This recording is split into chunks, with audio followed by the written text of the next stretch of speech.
नमस्कार, मैं हूं आपके साथ वक्ता दुबे। एपीएन के लोकप्रिय कानूनी प्रोग्राम लीगल हेल्पलाइन में आप सभी का बहुत स्वागत है। इसमें हमारे कानूनी विशेषज्ञ रोजमर्रा की जिंदगी की समस्याओं से जुड़े कानूनी मसलों पर आपकी शंकाओं का समाधान करते हैं। और आज हम आपको संपत्ति नुकसान होने पर क्या कानूनी कार्रवाई की जा सकती है, इस पर जानकारी देंगे। संपत्ति की क्षति तब होती है जब आपकी संपत्ति नष्ट हो जाती है या क्षतिग्रस्त हो जाती है। संपत्ति अपने कुछ मौद्रिक मूल्य खो देती है या नुकसान में चली जाती है। मसलन किसी ने आपके घर को तोड़ दिया या बाउंड्री वॉल को नुकसान पहुंचाया। और जब ऐसा होता है तो संपत्ति मालिक के क्या कानूनी अधिकार होते हैं, वो किन हालातों में केस कर सकता है और क्या मुआवजा पा सकता है, आज हम इन्हीं तमाम पहलुओं की जानकारी आपको देंगे। संपत्ति नुकसान से जुड़ी तमाम कामों की बातों पर विस्तार से जानकारी देने के लिए हमारे साथ आज के कानूनी विशेषज्ञ मौजूद हैं। अधिवक्ता ऋषिपाल जी हमारे साथ मौजूद हैं। ऋषिपाल जी, आपका बहुत बहुत स्वागत है कार्यक्रम में। अगर आप भी ज्यादा जानकारी लेना चाहते हैं तो फोन करके राय ले सकते हैं, फोन लाइंस खुल चुकी हैं।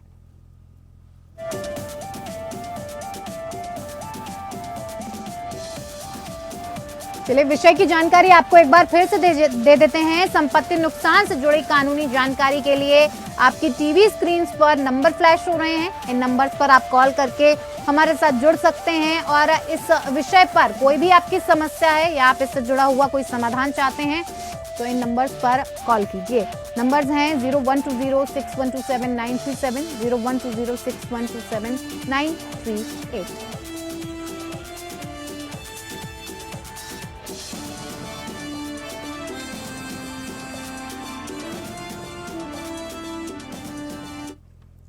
तो चलिए कार्यक्रम की शुरुआत करते हैं। और सबसे पहले ऋषिपाल जी, आपसे यही जानना चाहेंगे कि संपत्ति नुकसान कानूनी तौर पर क्या होता है। देखिए वक्ता, जैसे आपने अपने इंट्रोडक्शन में बताया, संपत्ति के बारे में बताया कि संपत्ति का तो नुकसान हो जाता है या कोई संपत्ति की वैल्यू कम कर देता है या किसी तरह से और तोड़फोड़ हो जाती है। ये बड़ा एक जनरल सी प्रिस्क्रिप्शन है। अगर हम संपत्ति की बात को अगर बड़े विस्तार में लें तो संपत्ति को कई तरीके से नुकसान हो सकता है। जो संपत्ति की हम बात करें, संपत्ति दो हिस्सों है, एक चल संपत्ति, अचल संपत्ति। एक तीसरी संपत्ति है जिसको हम आजकल इंटेलेक्चुअल प्रॉपर्टी बोलते हैं, वो भी संपत्ति का एक हिस्सा है जी। तो संपत्ति को जब भी कोई निरूपित करता है या चोरी करता है या उसको नुकसान पहुंचाता है या किसी भी तरीके से उसकी वैल्यू को कम करता है जी, तो हम मानेंगे कि संपत्ति में नुकसान पहुंच रहा है। तो ये संपत्ति, जैसे मैंने आपको बताया, चल भी हो सकती है, अचल भी हो सकती है और इंटेलेक्चुअल भी हो सकती है जी। तो किसी भी तरह से आपकी संपत्ति जो आपने बनाई है, जिस संपत्ति का अर्थ वही हो जिसकी कोई मॉनेटरी कम से कम वैल्यू हो। मॉनेटरी वैल्यू की कोई भी संपत्ति जो आपने अर्जित की है, अगर उसका किसी भी तरीके से नुकसान होता है, नुकसान का अर्थ है कि ना केवल वो कंप्लीटली विनाश हो जाए ना, बल्कि पार्टली भी अगर मान लो वो संपत्ति खराब होती है या उसकी वैल्यू कम होती है या एक ईजमेंट राइट जो होता है उसका, जैसे मान लीजिए कोई संपत्ति आपकी है, आपकी संपत्ति के आगे कोई जबरदस्ती कोई दीवार खड़ी कर दे, तो वो भी आपकी संपत्ति की जो वैल्यू है उस वैल्यू को कम करते। इस तरह से कोई भी जो नुकसान है, आप उन सारे नुकसान को संपत्ति नुकसान में शामिल कर सकते हैं जी। बिल्कुल। ऋषिपाल जी, किस प्रकार की संपत्ति को नुकसान हो सकता है, ये भी आपसे समझना चाहेंगे। बिल्कुल, देखिए यही कह रहा हूँ कि चाहे संपत्ति अचल संपत्ति हो, जिसको हम सामान्य भाषा में प्रॉपर्टी बोलते हैं, वो संपत्ति हो सकती है। उसके ऊपर कोई अगर मान लो बिल्डिंग बनी हो, उस बिल्डिंग को कम्प्लीटली कोई धाराशाही कर दे या किसी वजह से वो बिल्डिंग पड़ोसी की किसी का ऐसे एक्ट की वजह से उसमें कोई पार्टली नुकसान हो जाए कि हमें थोड़ा नुकसान हुआ है, या किसी भी तरीके से कोई उसके लिए ट्रेसपास कर जाए या कोई और ऐसी स्थिति हो जाए, तो मान लीजिए उसमें कोई ऐसा कारण हो गया कि उसके अंदर कहीं आस पास का, कई बार क्या होती है कोई किसी का नदी की किसी पानी की धारा जारी होती है और उसकी वजह से वो वहाँ पर उसको वहाँ पर नुकसान पहुंचाता है, पानी जो है आपकी संपत्ति के अंदर आता है, तो ये भी संपत्ति का एक नुकसान ही माना जाता है। यानी किसी भी तरीके से संपत्ति की जो एक वैल्यूएशन है, अगर उसमें आपको नुकसान पहुंचता है तो उस तरह की हर संपत्ति, चाहे चल हो, अचल हो या इंटेलेक्चुअल प्रॉपर्टी हो, उन सभी प्रॉपर्टी की समस्याओं के लिए उसके अगर किसी भी तरह नुकसान होता है तो उसकी भरपाई के लिए आप कॉम्पिटेंट कोर्ट में जा सकते हैं और ये आपकी भरपाई को पाने का आपका अधिकार है। और अगर वो नुकसान जो है, अगर वो गॉड ऑफ एक्ट नहीं है, तो आपको जिस व्यक्ति ने नुकसान पहुंचाया है, चाहे उसका एक्ट हुआ है चाहे ओमिशन हुआ है, या तो उसने कुछ ऐसा कर्म किया है या उसने कुछ ऐसी गलती की है या छोड़ दिया है, तो भी आप उस संपत्ति के मुआवजे लेने का हकदार है। ऋषिपाल जी, किस प्रकार की संपत्ति क्षति हो सकती है, ये भी समझना चाहेंगे। देखिए, वो संपत्ति जिसकी अपने आप में कोई मॉनेटरी वैल्यू हो, वो संपत्ति जिसका आपके पास सुखाधिकार या ईजमेंट राइट हो, आप उस ईजमेंट राइट को एंजॉय कर रहे हो और आपके एंजॉय में किसी भी तरीके से अगर मान लीजिए संपत्ति में नुकसान पहुंचता है, तो आपको अधिकार है कि आप उसको संपत्ति की क्षति मानेंगे और उससे संबंधित जो भी उपचार आपके पास है, जो भी आपके पास राइट्स हैं, उन राइट्स को लेके कॉम्पिटेंट कोर्ट में जा सकते हैं। ये दोनों कोर्ट हैं, यानी आप चाहें तो मुआवजे के लिए जो दीवानी कोर्ट है, सिविल कोर्ट में जा सकते हैं। और अगर आपको लगता है कि आपकी संपत्ति के किसी हिस्से को, जैसे मान लीजिए कोई आपकी संपत्ति ऐसी जिसके अंदर कोई मूल्यवान संपत्ति लगी हुई थी, उस संपत्ति को किसी कोई व्यक्ति चुरा के ले गया है, या किसी व्यक्ति ने ट्रेस पास कर ली है, तो ऐसी स्थिति में आपको ये भी अधिकार है कि जो संबंधित पुलिस अधिकारी है उसके पास जाके आप उसके खिलाफ पुलिस एक्शन भी ले सकते हैं और पुलिस कंप्लेंट लिखवा के, और अगर प्रोविजन ऑफ लॉ बनते हैं तो ट्रेस पास का, चोरी का और जो धारे हैं उनके अंदर उनके ऊपर मुकदमा भी दर्ज करा। बिल्कुल ऋषिपाल जी, संपत्ति नुकसान होने पर केस कैसे दायर करेंगे, ये भी हमारे दर्शकों को बताइए। देखिए, सबसे पहले जब आपको लगता है कि आपकी संपत्ति का नुकसान हुआ है, तो सबसे इम्पोर्टेंट है कि जिस व्यक्ति की संपत्ति का नुकसान हुआ है वो इस स्थिति में हो कि उस संपत्ति का वैल्यूएशन लगा सके, यानी मूल्यांकन कर सके।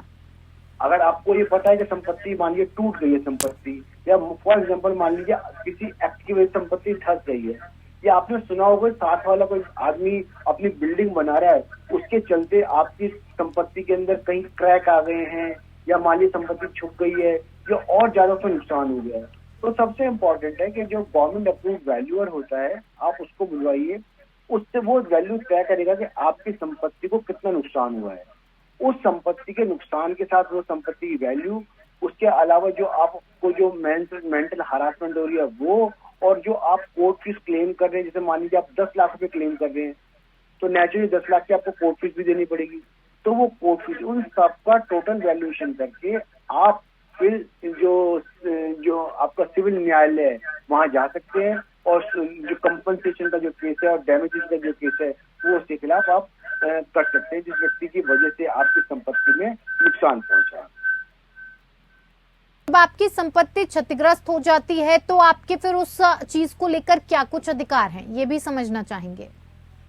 अगर देखिए, मैंने आपको जो बताया ना, अगर संपत्ति क्षतिग्रस्त हो जाती है, तो सबसे पहले तो अगर हम उसको बात करते हैं कि हम निजी या दीवानी कानून की बात करते हैं, ठीक है, तो सबसे पहले वैल्यूएशन लगाएगा। वैल्यूएशन लगाने के बाद सामान्य जो नियम है सीपीसी में, कि उस व्यक्ति के खिलाफ आपको नोटिस देना होगा कि भाई आपकी वजह से मेरी इतनी संपत्ति का नुकसान हो गया है, और आपको ये मैं नोटिस देता हूँ कि आप 15 दिन के अंदर मेरे इस नुकसान की भरपाई कीजिए। अगर आप नहीं करेंगे तो कॉम्पिटेंट लॉ जुडिक्शन के अंदर मैं जाऊंगा और मैं आपके खिलाफ जो डैमेजेस का कंपनसेशन केस को मैं फाइल करूंगा। अगर वो व्यक्ति उस समय तक जवाब नहीं देता, या वो ऐसा जवाब देता है जिससे आपको लगता है कि वो आप संतुष्ट नहीं है, या अपनी वो जिम्मेदारी से भागने की कोशिश कर रहा है, और आपको लगता है कि उसकी जिम्मेदारी बनती है, तो आपको अधिकार है कि आप जो सिविल कोर्ट के अंदर आप जो आपका जुडिशन है, जैसे मान लीजिए दिल्ली में आपका जो डैमेजेस 3 लाख रुपए तक है, तो सीनियर सिविल जज कोर्ट में जा सकते हैं। अगर वो डैमेजेस 2 करोड़ रुपए तक है तो आप जज कोर्ट में जा सकते हैं। अगर वो डैमेजेस 2 करोड़ से ज्यादा का क्षति जो आपकी है, तो आप हाई कोर्ट के अंदर फाइल कर सकते हैं। तो अलग अलग कोर्टों में पिक्यूनरी जुडिक्शन के हिसाब से आप केस को फाइल कर सकते हैं और अपनी रिकवरी जो है वो उस व्यक्ति से ले सकते हैं। आज हम आपको संपत्ति नुकसान से जुड़ी हुई कानूनी जानकारी दे रहे हैं और इसके लिए हमारे साथ लगातार हमारे कानूनी विशेषज्ञ ऋषिपाल सिंह जी हमारे साथ लगातार मौजूद हैं। अगर आपका भी इस विषय से जुड़ा हुआ कोई भी सवाल है या फिर आप कोई समाधान चाहते हैं, कोई चीज समझना चाहते हैं जिसका जवाब आपको नहीं मिल पा रहा है, जिसका समाधान आप नहीं कर पा रहे हैं, तो इन नंबर्स पर आप कॉल कर सकते हैं जो आपकी टीवी स्क्रीन पर लगातार फ्लैश हो रहे हैं। इन नंबर्स पर कॉल करके आप अपनी समस्याओं का समाधान हमारे कानूनी विशेषज्ञ के साथ जोड़कर ले सकते हैं। ऋषिपाल जी, जैसे कि कौन से कारक हैं जिससे मुआवजे की राशि तय होती है? देखिए, जब भी हम मुआवजे की बात करते हैं और किसी भी व्यक्ति के रॉन्ग डूइंग की बात करते हैं, किसी व्यक्ति के गलत कारण से जो है हमारा नुकसान है, तो नुकसान जो एक्ट जो है दो प्रकार से होता है। तो एक्टिव एक्ट होता है और एक बार कई बार ओमिशन होती है कि किसी व्यक्ति की कोई जिम्मेदारी थी और उसे नहीं किया। हम इसको एग्जाम्पल ऐसे मान सकते हैं कि मान लीजिए आपकी संपत्ति है और आपकी संपत्ति के साथ में कोई व्यक्ति कोई संपत्ति बना रहा है और उस व्यक्ति ने उसको बेसमेंट खोलना चालू कर दिया जी, और उसके जो प्रिस्क्राइब जो परमिशन थी एमसीडी से नहीं ली और जितना नॉर्म से कम से कम 3 मीटर जगह छोड़नी थी वो नहीं छोड़ी, और ऐसी स्थिति में आपकी बिल्डिंग झुक जाती है, नुकसान हो जाता है, बिल्डिंग गिर जाती है। हाँ जी। तो ऐसी स्थिति में व्यक्ति कह सकता है कि मेरी मंशा तो नहीं थी आपको नुकसान पहुंचाने की, लेकिन उसकी मंशा से आपको ताल्लुक नहीं है। आपको ये देखना कि एज पर लॉ उस व्यक्ति ने जो काम किया वो ओमिशन जो किया, यानी उसकी जिम्मेदारी थी कि कंपिटेंट इंजीनियर्स को वो हायर करता, कंपिटेंट डिपार्टमेंट से परमिशन लेता, उसके बाद वो खुदाई करता। जी। तो ऐसी स्थिति में एक तो एक्ट है और दूसरा मिशन, इन दोनों के आधार पर यह तय होता है कि मुआवजा कितना होगा। हाँ जी। दूसरा, जैसे मैंने आपको सबसे पहले बताया, मुआवजा की वैल्यूएशन जो होती है वो जब भी हम कोर्ट में जाते हैं तो अपने आप में एक विवादित प्रश्न है कि कितना मुआवजा तय होगा। तो ऐसी स्थिति में जो गवर्नमेंट वैल्यूअर होता है उसको बुलाया जाता है। गवर्नमेंट बेहतर है कि आप किसी गवर्नमेंट अप्रूव वैल्यूअर को बुलाइए, हाँ। उससे आप अपने मुआवजे की राशि तय कराइए। उसको प्रूव करने के लिए जो आपके पास सफिशिएंट एविडेंस है उस वैल्यूएशन रिपोर्ट के साथ लगाइए और फिर मुआवजे को आपकी राशि के लिए आप कॉम्पिटेंट कोर्ट में पहले नोटिस दीजिए, फिर केस डालिए और ये तय कीजिए कि आपको जुरिडिक्शन कहाँ बनता है, सीनियर सिविल जज के पास, डिस्ट्रिक्ट जज के पास या हाई कोर्ट बनता है जी। तो इसके अंदर जो है आप ये सब कर सकते हो। कई बार ऐसा भी होता है जब आप मुआवजे की राशि तय कर रहे हैं तो आपको लग रहा है कि ये जो व्यक्ति साथ में कोई काम कर रहा है उसे लगातार और नुकसान हो रहा है, तो तब तक आप स्टे की एप्लीकेशन लगा सकते हैं कि जब तक मेरा मुआवजा ना दिया जाए या जब तक मेरे नुकसान की भरपाई ना की जाए या इसको ना रोका जाए तो तब तक के लिए इस जो इनकी प्रोसीडिंग है, जो काम जो कंस्ट्रक्शन कर रहे हैं या कोई और काम कर रहे हैं उसको स्टे लगाया जाए। जी बिल्कुल। ऋषिपाल जी, जरूरी नहीं है जी, एक बात और, ये जरूरी नहीं है कि वो कोई प्राइवेट पार्टी हो जो आपको नुकसान पहुंचाए। अगर सरकारी तंत्र भी आपको काम करती है तो आपको उतना ही अधिकार सरकार के खिलाफ भी अपने मुआवजे को लेने। बिल्कुल बिल्कुल। ऋषिपाल जी, संपत्ति नुकसान करने वालों की सजा और जुर्माने की बात की जाए तो क्या कुछ तय किया जाता है, क्या कुछ प्रावधान है? देखिए, मैंने जैसे कहा ना कि संपत्ति का नुकसान अगर मान लीजिए कोई व्यक्ति जानबूझकर करता है, मिसचीफ करता है, अगर वो उसकी बहुत कम संपत्ति है तो उसकी सजा तो बहुत कम है, लेकिन सामान्यतः ये मामला जुर्माने पर है कि आपका अपना नुकसान कितना हुआ। हाँ। तो उस नुकसान को प्लीड करने के लिए जो क्रिमिनल केस आपके लिए अप्रोप्रिएट नहीं है वो आपको सिविल कोर्ट जाना पड़ेगा। सिविल कोर्ट ही डिसाइड करेगा कि आपको जुर्माना मुआवजा कितना होगा, क्योंकि क्रिमिनल कोर्ट तो केवल ये तय करेगा अगर किसी व्यक्ति ने मिसचीफ की है या मान लो क्रिमिनल ट्रेस पास किया है या प्रॉपर्टी जिस तक नुकसान पहुंचाया तो उसको क्या सजा हो। लेकिन सबसे इम्पोर्टेंट आप चाहते हैं कि भाई आपका प्रॉपर रूप से जो नुकसान आपको हुआ है उसके नुकसान की भरपाई हो, तो बेहतर है कि आप सिविल कोर्ट में जाएं और प्रॉपर्ली अपने डैमेज को क्लेम करें। बिल्कुल। ऋषिपाल जी, संपत्ति क्षति का दावा कब तक करना होता है? लिमिटेशन पीरियड की बात करें तो क्या कुछ है? लिमिटेशन पीरियड सामान्यतः जो है ये 3 साल तक का होता है। जैसे आप रिकवरी की बात करते हैं, डैमेजेस की बात करते हैं, तो आप डैमेजेस का अगर आपने नोटिस, मान लीजिए आपकी क्षति आज हुई है और आपने नोटिस दे दिया, उस नोटिस देने के 3 साल तक जो है आप अपने दावे को फाइल कर सकते हैं। अगर उसने अपना फाइल नहीं किया तो लिमिटेशन बार हो जाए, तो ऐसी स्थिति में आप वंचित हो जाएंगे। और दूसरी बात, आपको जितनी जल्दी से जल्दी आप अपने नुकसान की भरपाई कर सकते हैं वो आप करते हैं। अगर आप समय लगाते हैं तो आपको नुकसान का जो बढ़ना है कल को वो आप अपने आप जस्टिफाई नहीं कर पाएंगे कि आपको नुकसान जो लगातार बढ़ रहा था उसके क्या गलती जो है उस व्यक्ति की जिसने आपको नुकसान पहुंचाया। तो जिस टाइम ऑफ मोमेंट पे आपको नुकसान होता है उसके तुरंत बाद जो है आपको केस को फाइल करना। जी बिल्कुल ऋषिपाल जी, संपत्ति नुकसान में जमानत की बात अगर की जाए तो इसको लेकर क्या कुछ प्रावधान है? देखिए, संपत्ति नुकसान जो है जिसको मिसचीफ का केस बोलते हैं, हाँ जी, ये सामान्यतः बेलेबल ऑफेंस है। ठीक है, क्योंकि संपत्ति नुकसान जो होती है, जैसे मैंने आपको बताया, अगर कोई आपकी संपत्ति में मान लीजिए कोई इम्पोर्टेंट सामान रखा, सामान लेके चोरी करके भाग जाता है, हाँ, तो वो फिर जो है वो नॉन वेलेबल ऑफेंस है।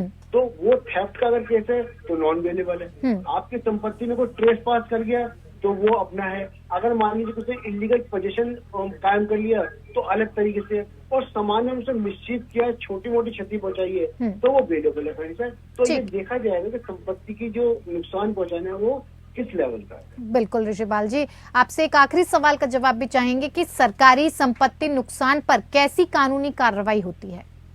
देखिए, सरकारी संपत्ति जो है उसपे वो नॉन वेलेबल ऑफेंस है, और उसके अंदर अगर मान लीजिए उसकी जो अमाउंट है ज्यादा होता है तो ऐसी स्थिति में नॉन वेलेबल ऑफेंस होता है और व्यक्ति को गिरफ्तार किया जाता है, और सरकार जो है उस भरपाई के लिए आपसे कड़ी रूप से आपसे सारा पैसा वसूल कर सकती है। और कई बार अगर संपत्ति को नुकसान पहुंचाने वाले जो अपराधी हैं वो सरकारी कर्मचारी हैं या कोई और ऐसी पद पे हैं तो निश्चित रूप से उसके अलावा डिपार्टमेंटल एक्शन भी उन लोगों को होता है। जी बिल्कुल ऋषिपाल जी, आपने जिस हिसाब से इस पूरे मामले को समझाया, विषय को समझाया, क्या कुछ प्रावधान है, क्या नुकसान है, क्या मुआवजा है, बहुत बेहतर तरीके से हमारे दर्शकों के सामने रखा। हमसे जुड़े उसके लिए आपका बहुत बहुत धन्यवाद सर। तो लीगल हेल्पलाइन में मेरे साथ फिलहाल इतना ही। नमस्कार।